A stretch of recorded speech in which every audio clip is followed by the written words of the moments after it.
Isang lalaki ang nakatali sa buhay mag-asawa na walang pagmamahalan na nakatagpo ng isang kaakit-akit na dalaga hanggang sa magkaroon sila ng relasyon. Ngunit paano kaya kung malaman nila na sila pala ay magkadugo? Hello mga kaboso! Welcome back sa Netflix. Ang pelikulang ating matutunghayan ngayon ay pinamagatang Stay As You Are o Così Come Sei sa salitang Italian na ipinalabas noong 1978. Habang nasa Florence para sa kanyang negosyo, ang landscape architect na si Giulio Marengo ay bumisita sa isang garden upang makipagkita sa isang hardinero dahil ang kanyang kliyente ay nais bumili ng estatwa mula sa harding iyon. Pumasok siya doon at nakita ang isang babae na nakalugay ang kanyang buhok sa kanyang mukha habang nakayuko ito. Tinawag ito ni Giulio at nang iangat nito ang kanyang ulo ay nakita ng arkitekto ang napakaganda nitong mukha. Natulala pa ng dalian ng arkitekto at nang maalala ang kanyang pakay ay itinanong dito sa dalaga kung nasaan ang hardinero. Sinagot ito ng dalaga na ang kanyang hinahanap ay nasa kabila lamang ng hardin. Kaya nagmadali naman itong nagtungo doon. Nang makaharap na ni Giulio ang hardinero, ay pinuri niya ito sa pangangalaga nito ng mga landscape at halaman. Ipinaalam niya sa hardinero na nais niyang bilhin ang isang estatwa doon para sa kanyang kliyente. Ngunit ayon sa hardinero ay wala itong ipinagbibili na kahit anumang bagay doon. Habang nag-uusap ang dalawang lalaki, dumaan ang dalaga at namaalam ito sa hardinero. Pinaalalahanan naman ito ng matanda na wala na itong masasakyang bus, ngunit iginiit ng dalaga na nasasakupan niya ito at makakakuha siya ng masasakyan. Nagmabuting loob naman si Giulio at pinahintay nito saglit ang dalaga upang ihatid ito sa kanilang bahay. Ngunit tumanggi ang dalaga at ayaw nitong maghintay, saka na ito tuluyang umalis. Matapos namang makipag-usap ni Giulio sa hardinero, tinungo niya ang kanyang kotse at pinaandar. Saka sinundan ng dalaga na nagngangalang Francesca. Natuwa naman ang dalaga na nakilala pa siya nito kahit tinakpan niya ng libro ang kanyang mukha. Pagkatapos nun ay pinasakay na ni Giulio ang kolehiyala. Napansin ng arkitekto ang libro na hawak ng dalaga at tungkol iyon sa botany hanggang sa nagpalitan na sila ng usapan. Ngunit biglang isiningit ng dalaga ang usapin tungkol sa pinag-uusapan nila ng kanyang kaibigan kung ano ang magpapael sa kanya sa isang lalaki. At naisip niya di umano ay ang mga kamay ng lalaki. Ayon kay Francesca, ang mga kamay ay may sariling damdamin at emosyon kung nais nitong hipuin ang isang tao. At idinagdag pa ng dalaga na nais siyang himasin ng lalaki. Ngunit tumanggi si Giulio at nagdahilan itong may kakausapin sa isa pang hardin na nadaanan nila. Saka nito inihimpil ang sasakyan. Bago bumaba ang arkitekto ay nakiusap si Francesca na hipuan mo na siya kahit minsan. At itinanong kay Giulio kung takot ba ito sa kanya. Nang sumagot ang arkitekto na hindi, saka kinuha ng dalaga ang kamay nito, dinilaan at ikiniskis sa kanyang mga naglalakihang cocomelon. Habang nakikipag-usap si Giulio sa isang hardinero, ay nakita nito si Francesca na sumakay sa isang motor at umalis. Nang makabalik na siya sa kanyang kotse ay nakita niya ang isang papel na nakalagay ang numero ng dalaga. Kaya nang makauwi na ang arkitekto ay agad nitong tinawagan ng dalaga. Ayon kay Francesca ay nangangati ang kamay ni Giulio na mahawakan siya. Kaya ng gabing iyon ay tinungo ng lalaki ang apartment ng dalaga at may nangyaring milagro sa kanila. Pinapanood ni Giulio si Francesca habang natutulog ito, nang biglang pumasok ang kaibigan nitong si Cecilia. Nakipagkwentuhan ito sa kadarating na dalaga at ipinaalam sa kanya na Francesca ang pangalan ng dalagang nakana nito kanina. Kinabukasan ay nakipagkita siya sa isang kaibigang agriculturist na matagal na niyang kilala. Nagtungo sila sa isang bar at nagkwentuhan. Habang naroon sila ay dumating si Francesca at kaibigan nito. Tumayo si Giulio upang makausap ang dalaga, ngunit nilagpasan lamang siya at dumiretso ito sa phone booth kung saan inaakit siya nito ng tingin. Nakatitig lamang ang arkitekto sa dalaga kaya napansin naman ito ng kanyang kaibigan at nagtanong ito kay Giulio kung kakilala nito si Francesca. Ipinaalam naman ng arkitekto na nakilala niya ang dalaga kahapon. Nagtanong muli ang kaibigan ni Julio kung naalala pa nito si Flora at Teresa noong kabataan nila. Si Flora ay naging kasintahan ni Julio at ang kanyang kaibigan naman ay naging kasintahan ni Teresa.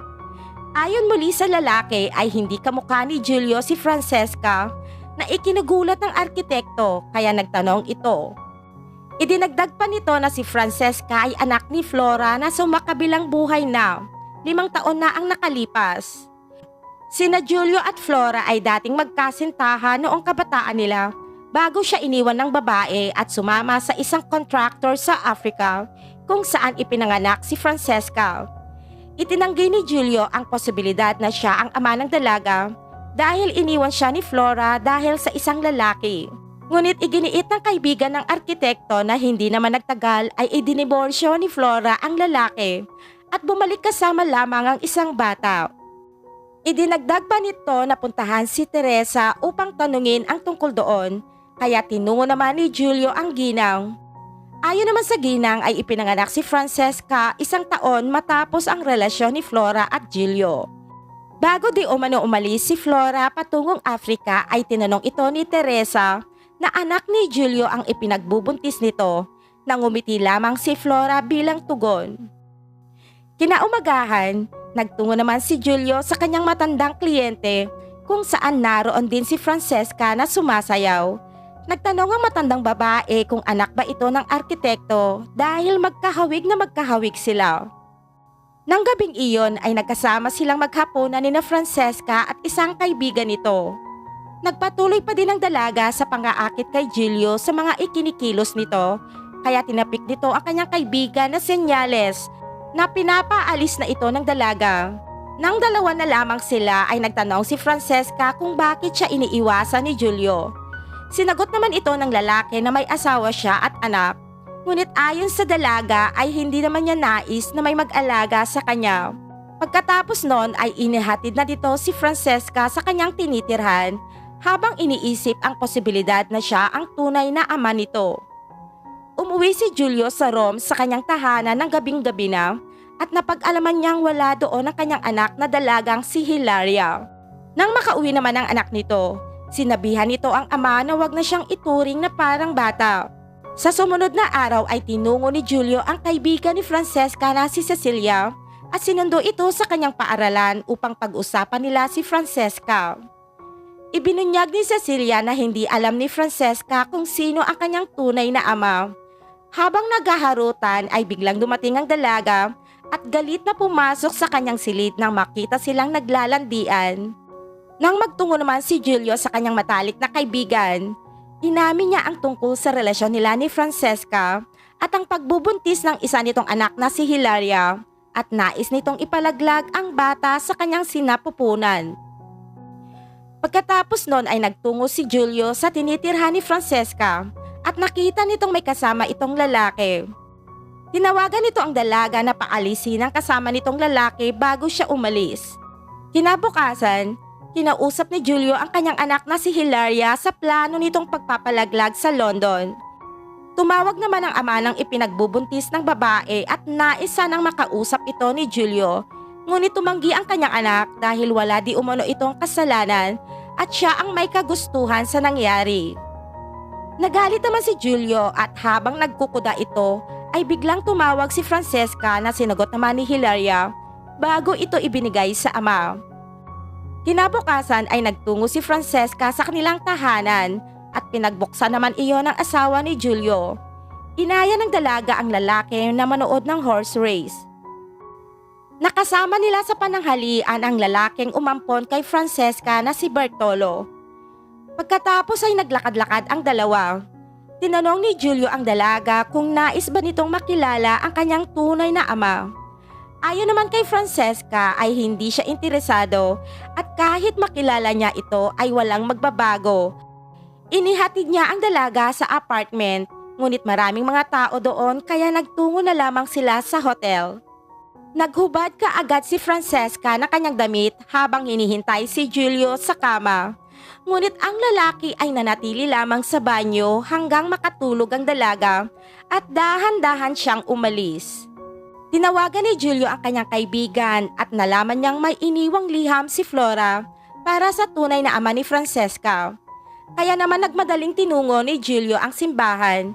Ngunit ayon sa pari ay binawi ni Flora ang kanyang liham ilang taon na ang lumipas.